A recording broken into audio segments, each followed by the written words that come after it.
In the chill of a February morning, amidst the tranquil flow of the Monatiquot River, a routine kayaking session morphed into a chilling discovery that would perplex authorities and grip the community of Braintree, Massachusetts. It was February 15, 1997, and as the clock ticked towards 8:54 a.m., a local man navigating the river for his customary morning exercise stumbled upon a scene straight out of a nightmare.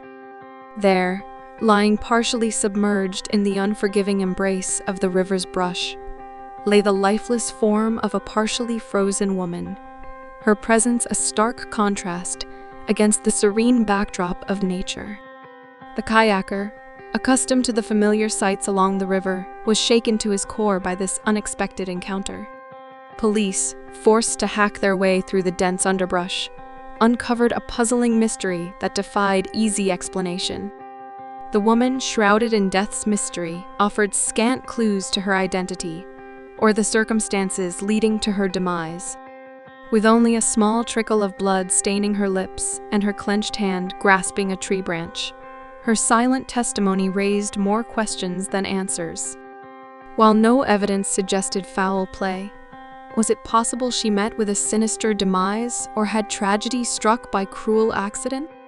How had she ventured into a secluded stretch of the river, far from the beaten path? Or did she go into the river further upstream?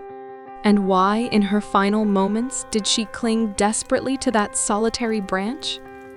As investigators delved deeper into the mystery, the pieces of the puzzle refused to fall neatly into place.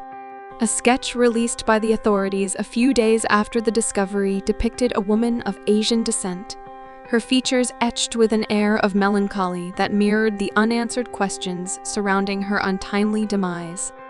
Standing 4 feet 11 inches tall, weighing 88 pounds, with very short black hair, only measured a half-inch in length and black eyes.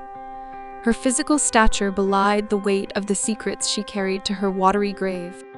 An extra tooth on the right side of her mouth also provides more mystery and clues. The medical examiner estimated that she was between 25 to 35 years old, and she carried one more secret. She was 8 to 10 weeks pregnant. Stranger still were the handwritten labels found within her clothing, bearing the name Marin. Was it a clue left behind by the woman herself?